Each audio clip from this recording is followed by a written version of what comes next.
सत्ता की सीमा करने की हिम्मत मैं करूँगा नहीं। आप प्रेम से बोलो दादा, हम लोग सुनेंगे। नहीं, कुछ सीमा नहीं, आप बोलो।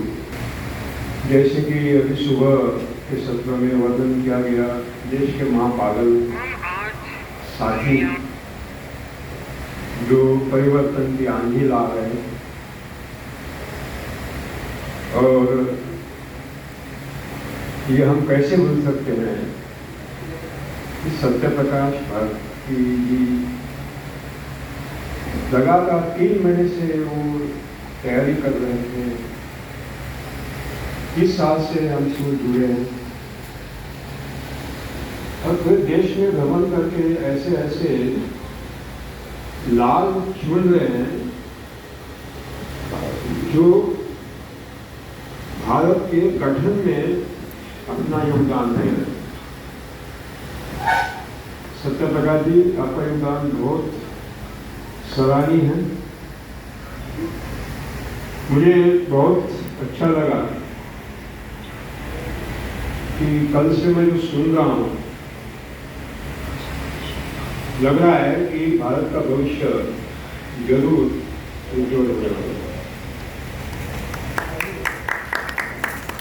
वैसे मैं बहुत व्यस्त होता हूँ, महीने में 25 दिन मेरे देश के बाहर चलते रहते हैं। कभी 4 दिन कहीं भागा इतना पक्का है छोड़ नहीं पा रहा हूँ। साथियों, जो मैं कहूंगा यह मेरा आग्रह नहीं है कि आप उसको स्वीकारें। आपको स्वतंत्रता है स्वीकारने की, न करने। अगर आपको लगता है कि पानी जी कुछ भी बोल रहे हैं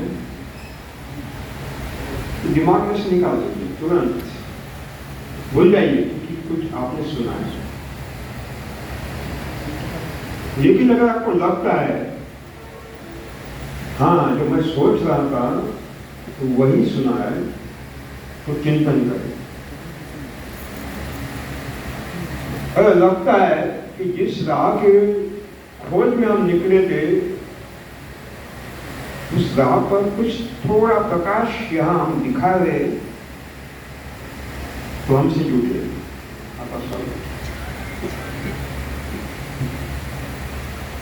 विषय बहुत बढ़िया रखा है सत्यप्रकाश जी और आप सब लोगों ने, साथियों ने, शर्मा जी, बहुत लगता है आपका दिमाग है उससे पीछे। भारत और विश्व नवनिर्माण। नवनिर्माण शब्द ठीक नहीं है, क्योंकि ईश्वर ने मानव को निर्मित क्षमता नहीं दी है। The God has not given the creation power to humanity. हम निर्माण नहीं कर सकते, असेंबल कर सकते हैं। निर्मित की क्षमता केवल उसका एकाधिकार है ईश्वर। अगर एक दाना आप भूमि में डालते हैं तो 1000 दाने मिलते हैं। नवनिर्माण है। मानव निर्मित विज्ञान मंगल पर गया है, ब्रह्मांड में गया है। अगर हिम्मत है तो गेहूं का दाना कारखाने में पैदा करके दिखाओ, संभव नहीं? क्यों नहीं? क्योंकि ईश्वर ने निर्मित क्षमता मानव को नहीं दी है, केवल उसका एकाधिकार। हम बहुत भ्रम में है। हालांकि हमारी संस्कृति बहुत पुरातन है। आज से 10,500 साल पहले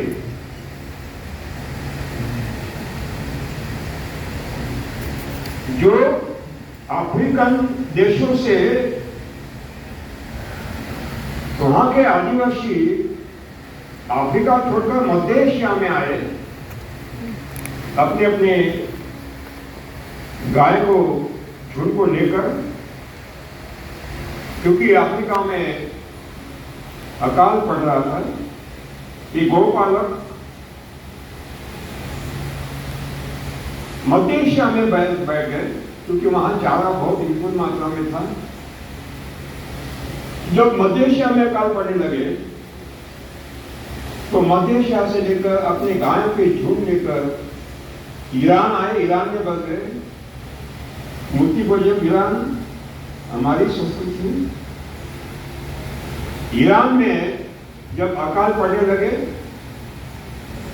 तो अफगानिस्तान बलूचिस्तान के मार्ग से सिंध में आए। सिंध में उन्होंने क्या देखा, एक बहुत अद्भुत संस्कृति वहां सिंध संस्कृति बसी, चमत्कार देखा। जब सिंध में अकाल पड़ने लगा तो सिंध छोड़कर फिर गुजरात राजस्थान के होते हुए उत्तरी भारत में पड़े।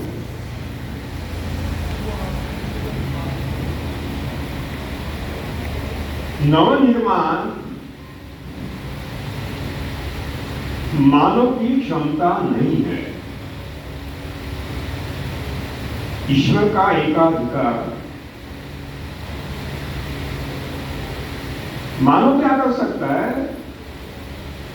अगर यंत्र में 100 किलो कच्चा माल डाला तो बाहर निकलने वाली वस्तु 100 किलो की नहीं होती, 95 किलो की। यानी घट है, जहां घट है वहां शोषण नहीं है, जहां निर्मित है वहां शोषण। निर्मित कृषि में है। किसान अगर एक दाना बोता है तो जवाब के जो गुटका है उसको 250 दाने मिलते हैं। निर्मित इसमें तत्कालीन प्रस्थापित महाव्यवस्था जो शोषणकारी है, लुटेरी है, उसने सोचा कि अगर शोषण करना है तो केवल कृषि का हो सकता है, क्योंकि वहां निर्मित है। उद्योगों में सममूल्य की चोरी होती है, सममूल्य की चोरी होती है।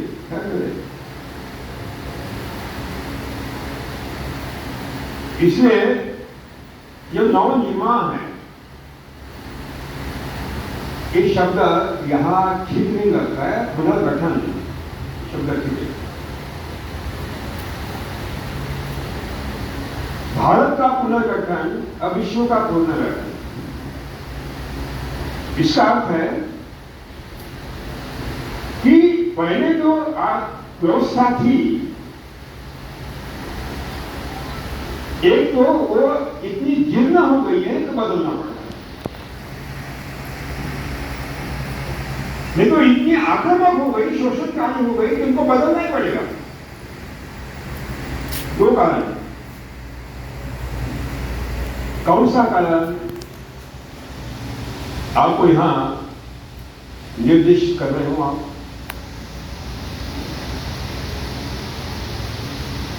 1775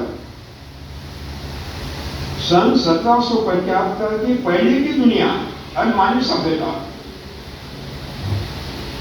और सन 1776 के बाद की मानव सभ्यता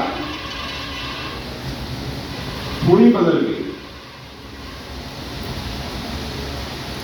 1776 में एडम स्मिथ नाम का एक अर्थशास्त्री था,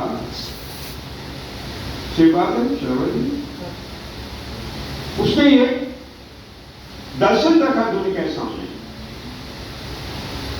कि हमारे दैनंदिन व्यवहार में जो भी व्यवहार मानव करता है उसकी मुख्य प्रेरणा होती है स्वार्थ।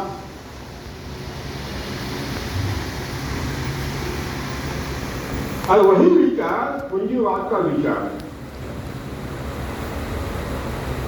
उसी सन 1776 में जेम्स वैट नाम का एक वैज्ञानिक खड़ा हुआ। उसने मानवीय सभ्यता में पहली बार बाष्प पर चलने वाला इंजन विकसित किया, यानी मानव संसाधन पर आधारित मानव सभ्यता 1776 के पहले इंजन विकसित होने के बाद, यंत्र विकसित होने के बाद यंत्र आधारित मानव सभ्यता। एडम स्मिथ ने आर्थिक साम्राज्यवाद की नींव रखी, उसी समय यांत्रिक मानव सभ्यता की नींव भी उसी समय रखी थी।